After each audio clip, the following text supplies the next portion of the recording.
संध्या के हल्के सुनहरे रंग से सजी शाम, हल्की ठंडी हवा और सड़क किनारे लगे गुलमोहर के पेड़, जिनकी शाखाओं से गिरती लाल नारंगी पंखुड़ियां जमीन पर एक सुर्ख चादर बिछा रही थीं।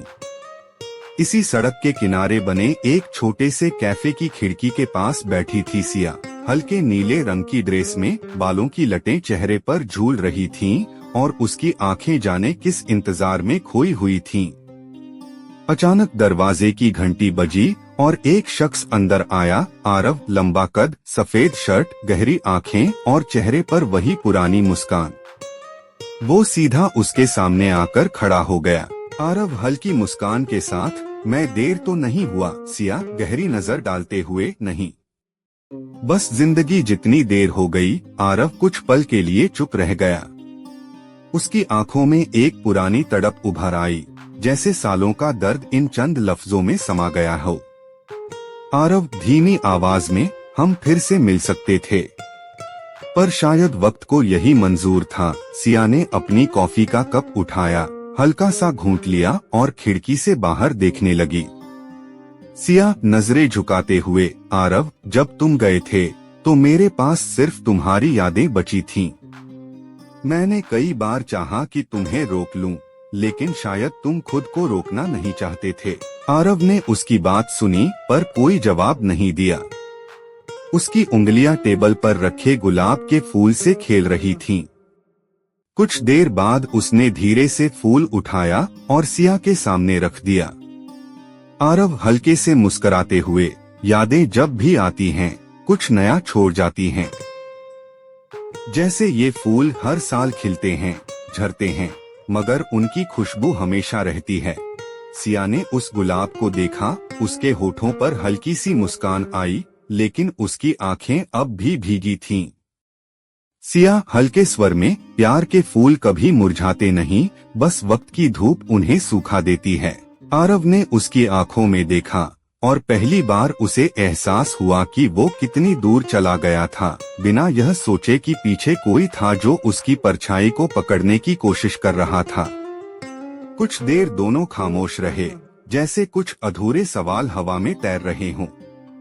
कैफे की हल्की रोशनी, धीमी सी गजल और कॉफी की महक के बीच वो दोनों एक अधूरी कहानी के किरदार बन गए थे। आरव गहरी सांस लेते हुए, अगर मैं कहूँ कि मैं लौटना चाहता हूँ, तो क्या तुम मुझे फिर से अपने बगीचे में एक फूल की तरह जगह दोगी? सिया ने गहरी नजर से उसे देखा, फिर गुलाब को उठाया, अपनी उंगलियों से उसकी पंखुड़ियों को महसूस किया और मुस्कुरा दी। सिया धीमे स्वर में, प्यार के फूल सिर्फ खिलते हैं, कभी वापस नहीं उगते। लेकिन अगर तुम्हें सच में लौटना है, तो शायद तुम्हें पहले ये समझना होगा कि प्यार को सिर्फ रखने की नहीं, निभाने की भी जरूरत होती है। आरव ने उसकी बात सुनी और पहली बार महसूस किया कि उसने कितना कुछ खो दिया था। उसने सिया की आंखों में एक वादा देखा, एक उम्मीद देखी और शायद एक नया मौका भी। बाहर हवा अब भी हल्की ठंडी थी, गुलमोहर की पंखुड़ियां अब भी गिर रही थीं, और कैफे की खिड़की के उस पार एक नया मौसम दस्तक दे रहा था। आरव और सिया के बीच की खामोशी अब कुछ और गहरी हो गई थी, जैसे दोनों ही अपनी अपनी दुनिया में खो गए हों। लेकिन इस चुप में एक नया एहसास भी था।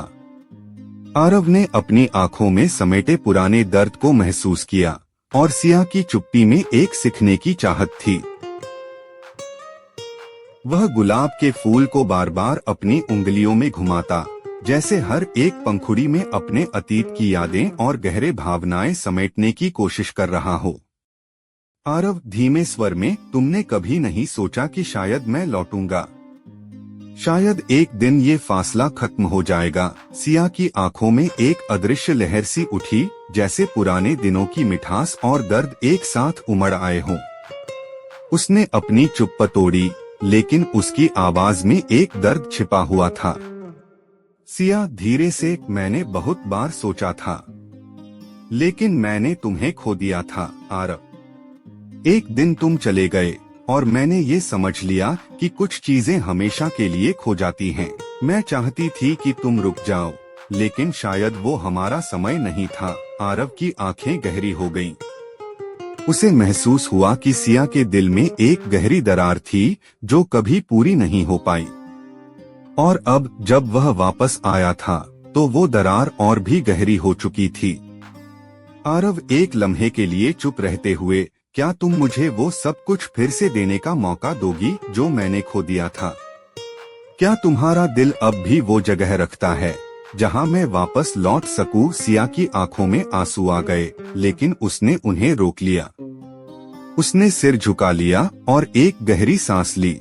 फिर उसने अपनी आंखें आरव की आंखों में डालते हुए कहा, सिया, हल्की मुस्कान के साथ, प्यार में कभी नफरत नहीं होती आरव, सिर्फ कमी होती है। तुमसे दूर जाने के बाद मैंने बहुत कुछ सीखा। प्यार केवल पाने की चीज नहीं, उसे समझने और निभाने की भी जरूरत होती है। तुम अब लौट रहे हो, लेकिन क्या तुम ये समझ पाए हो कि जितना तुमने मुझसे लिया था उतना ही मुझे देने की जरूरत थी? आरव की आंखों में अब कोई सवाल नहीं था, बल्कि एक शांति थी, जैसे उसने सिया की बातों को अपने दिल में उतार लिया हो। उसने धीरे से गुलाब को सिया के सामने रखा और कहा, आरव गहरी आवाज में, मैं जानता हूँ कि मैं बहुत कुछ खो चुका हूँ सिया, लेकिन अब जब मैं लौट आया हूँ तो मैं सिर्फ तुम्हारा ही नहीं, खुद का भी प्यार जीतना चाहता हूँ। क्या तुम मुझे फिर से मौका दोगी? सिया ने गुलाब को उठाया, उसकी पंखुड़ियों को धीरे धीरे महसूस करते हुए। उसकी आंखों में अब कोई भी दर्द नहीं था, सिर्फ एक उम्मीद और विश्वास था। उसने गुलाब को अपनी आंखों के पास लाकर कहा, सिया, मुस्कुराते हुए, प्यार सिर्फ एक एहसास नहीं होता आरव, वह एक यात्रा होती है जो हमें अपने खुद के साथ और एक दूसरे के साथ गुजरनी होती है। मैं नहीं जानती कि हम फिर से कहाँ पहुँचेंगे, लेकिन अगर तुम मेरे साथ चलने को तैयार हो तो मैं तुम्हें अपना हाथ दे सकती हूँ। आरव ने उसकी बातों को अपने दिल में महसूस किया। उसने उसकी तरफ बढ़ते हुए हाथ बढ़ाया और सिया ने उसे अपनी उंगलियों में समेट लिया।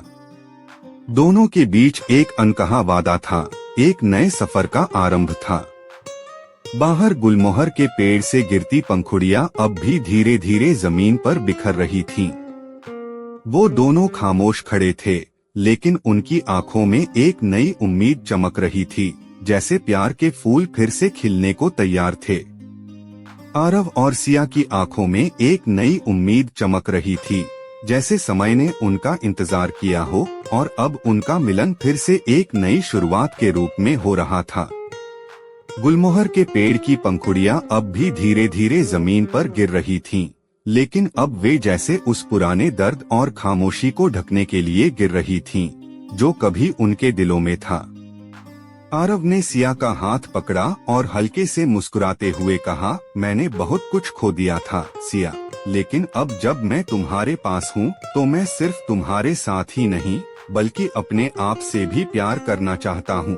मैंने महसूस किया कि प्यार सिर्फ पाने का नहीं, बल्कि देने का नाम है, और जब तक हम दोनों एक दूसरे के साथ पूरी तरह से नहीं होते, तब तक किसी रिश्ते का पूरा होना नामुमकिन है। सिया ने उसकी बातों को ध्यान से सुना और उसकी आंखों में वह सच्चाई देखी जो वह हमेशा चाहती थी। उसने अपनी आंखें बंद की और फिर धीरे से बोला, मैंने भी बहुत कुछ सीखा है आरव। तुमसे दूर जाने के बाद मैंने समझा कि प्यार में कभी नफरत नहीं होती, केवल कमी होती है। और अगर हम एक दूसरे के साथ सच्चे हों, तो वह कमी खुद ब खुद पूरी हो जाती है। अब मैं जानती हूँ कि हम दोनों के बीच जो भी फासला था, वह सिर्फ समय का खेल था, और अब जब हम एक दूसरे के पास हैं, तो वह फासला खत्म हो गया है। आरव की आंखों में अब कोई शंका नहीं थी, केवल एक दृढ़ विश्वास था कि वह और सिया फिर से उस प्रेम के मार्ग पर चलने को तैयार थे, जो पहले नाकामयाब हो गया था। उसने सिया की तरफ देखा और कहा, क्या तुम मेरे साथ चलने को तैयार हो सिया? क्या तुम मुझे फिर से अपना प्यार और विश्वास दे सकोगी? सिया ने एक गहरी सांस ली और फिर मुस्कुराते हुए उसका हाथ थाम लिया। मैंने तुम्हारे प्यार और विश्वास को कभी नहीं खोया आरव, उसने कहा। मुझे यकीन है कि हम दोनों के बीच जो प्यार था, वह फिर से पनपेगा। हम अब एक दूसरे के साथ हैं, और हमें कभी भी एक दूसरे से दूर नहीं जाना है।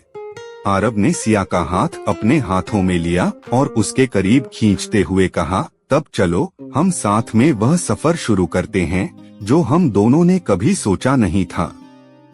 हमारी राहें अब फिर से एक हो चुकी हैं और मैं चाहूंगा कि हम हमेशा एक दूसरे का साथ निभाएं। सिया ने अपने होठों पर हल्की सी मुस्कान लाते हुए कहा, हमारी राहें एक हो चुकी हैं आरब, और इस बार हम उस रास्ते पर चलने को तैयार हैं जो हमें हमेशा की तरह एक दूसरे के करीब ले जाएगा। दोनों के बीच की खामोशी अब एक नई समझ और प्यार की गहरी भावना में बदल चुकी थी। वे दोनों एक दूसरे के साथ खड़े थे, जैसे वे पूरी दुनिया से बेखबर थे, केवल अपनी दुनिया में खोए हुए। गुलमोहर के पेड़ की पंखुड़ियां अब भी धीरे धीरे गिर रही थीं, लेकिन इस बार वे एक नई शुरुआत का संकेत दे रही थीं, जैसे प्यार का मौसम फिर से लौट आया हो। आखिरकार सिया और आरब ने एक दूसरे के हाथों में हाथ डाला और अपने रिश्ते को एक नई दिशा देने के लिए तैयार हो गए। उनके दिलों में कोई संकोच नहीं था, केवल विश्वास और उम्मीद थी कि वे फिर से एक साथ अपनी जिंदगी की यात्रा को पूरा करेंगे। और जैसे गुलमोहर के पेड़ की पंखुड़ियां बिखर रही थीं, वैसे ही उनका प्यार भी धीरे धीरे अपनी नई ऊंचाइयों की ओर बढ़ रहा था, एक ऐसे सफर पर जहां दोनों का साथ था और कोई भी दूरी उन्हें अलग नहीं कर सकती थी।